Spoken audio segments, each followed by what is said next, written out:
என் அனைவருக்கும் ஆத்ம நமஸ்காரம். என் ஆத்ம சொந்தங்களே, உங்களுடைய பார்வை எப்படி இருக்க வேண்டும் என்று அடியேன் விரும்புகிறேன். சிந்திச்சு பார்க்கணும்.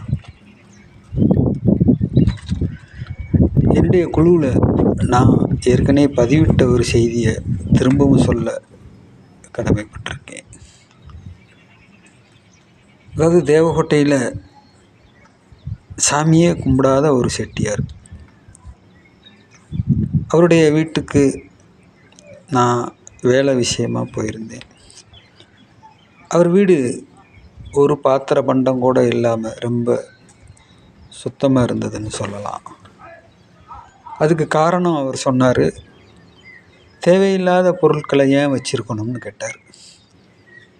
கணவன் மனைவி 2 பேர் தான் இருக்கிறாங்க, எல்லாம் செட்டில் ஆகிட்டாங்க போல். மற்றவங்கெல்லாம் அந்த வீட்டில் அவங்க 2 பேர் தான் வசிக்கிறாங்க. 2 பேருக்கு என்ன பொருள் தேவையோ அது மட்டும்தான் இருக்கணும்.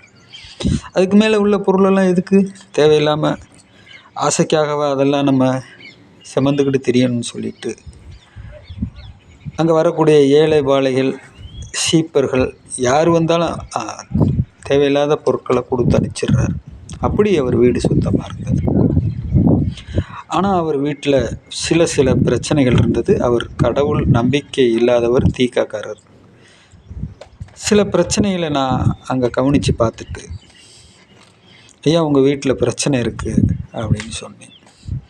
அதுக்கு அவர் சொன்னார், என்னுடைய மனைவி தியானத்தில் அமரும் பொழுது தியானம் கைகூடவே மாட்டேங்குது இந்த வீட்டில்னு சொல்லி ரொம்ப அவஸ்தைப்படுவா. அப்போ நீங்கள் சொல்கிறதுல ஏதோ விஷயம் இருக்குது, என்னான்னு சொல்லுங்கன்னாரு. அப்போ நான் சொன்னேன், இந்த வீடு நீங்கள் விலைக்கு வாங்கினது தானே? ஆமாம். இதுக்கு முன்னாடி இந்த வீட்டில் வசித்தவர் நிறைய கெட்ட வார்த்தைகளை பயன்படுத்தியிருக்கிறார். அது பூரா பதிவாகியிருக்கு. அதுபோக நீங்கள் வீட்டில் இல்லாத போது ஒரு பூனை வாள் இடுக்கில் மாட்டி சித்திரவதைப்பட்டு இறந்துருக்கு.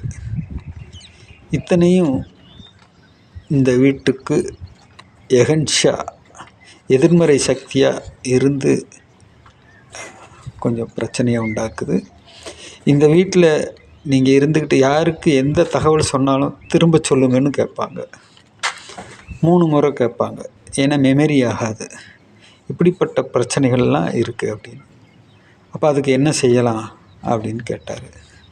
அப்போ நம்ம சொன்ன வார்த்தை, நம்மளுக்கு மேலேருந்து கிடைச்ச வார்த்தையை தான் பயன்படுத்தணும்.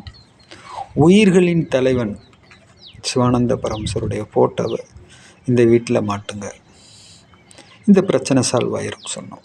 நீங்கள் சிந்திச்சு பாருங்கள். என் நண்பர்கள்ட்ட, ஆத்ம சகோதரர்கள்ட்ட இதை தான் நான் சொல்ல விரும்புகிறேன். நம்மளுடைய கணேஸ்வரி நித்யானந்த சுவாமிகள் சொன்னாங்க, 8 நிலைகளை தாண்டி போயிட்டேன், சாமி எங்கே இருக்கிறாருன்னு கண்டுபிடிக்க முடியலைன்னு சொன்னார். ஒரு தகவல் உண்டு. இப்போ இந்த தகவலின்படி உயிர்களின் தலைவன் சுவாமி சிவானந்த பரமசர், இப்பேற்பட்ட இந்த ஹை லெவலில் இருக்கக்கூடிய நம்ம சுவாமி அவர்கள், உன் போன்ற ஆற்றல் மிகுந்தவனுடைய வருகைக்காக தான் நாம் காத்திருந்தோம்.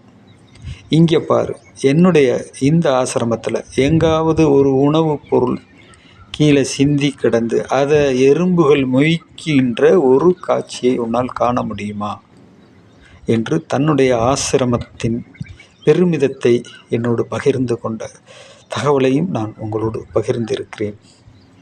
சிந்தித்து பாருங்கள். அப்போ சாமி, என்னுடைய காலகட்டத்தில் நான் 5 ஆசிரமமும் அமைத்திருக்கிறேன். நான் வேண்டி கேட்டதற்கு இணங்க இன்னும் எக்ஸ்ட்ரா நம்மளுக்கு ஆசிரமம் வேணும்னு வேண்டி கேட்டதுக்கு இணங்க உன்னுடைய காலகட்டத்தில் நீ 7 ஆலயங்களை நிறுவுவாய். 5 + 7 12 பூர்த்தி அடையும்னு எனக்கு வரமளித்தார். அந்த வரங்கள் உங்கள் கண் முன்னாடியே நிகழ்ந்து கொண்டிருப்பதையும் நீங்கள் பார்த்துருக்கலாம் இல்லையா? அப்போ நீங்கள் மறுபடியும் சிந்திச்சு பாருங்கள். அப்பேற்பட்ட மகான், ஆற்றல் மிகுந்தவனுடைய வருகை என்று குறிப்பிடுகின்றார் என்றார். அந்த உள்தன்மையை, அந்த ஆஞ்சநேயர் தன்மையை, அந்த உள்முக வேற்றுமையை நீங்கள் கண்டறிய வேண்டும். ஒவ்வொரு மனிதர்களுக்குள்ளும் இருக்கக்கூடிய அந்த உள்தன்மையை கண்டறிந்து அவர்களோடு உறவு கொண்டு அதை மற்றவர்களுக்கும் எடுத்துரைத்து அந்த நன்மைகள் இந்த உலகத்திற்கு உண்டாக நீங்கள் பாடுபடுகின்றவர்களாக இருக்கும் பட்சத்தில் நடவடிக்கை கிராமம் குறிப்பிட்ட நபர்களுக்கு அதை உருவாக்கிய சாமியே பிடித்தவர், சாமிக்கு பிடித்தவர். இது இன்னொரு கேட்டகிரி. இந்த புரிதலை நீங்களும் உள்வாங்கிக் கொள்ள வேண்டும் என்பது அடியேனின் விருப்பம்.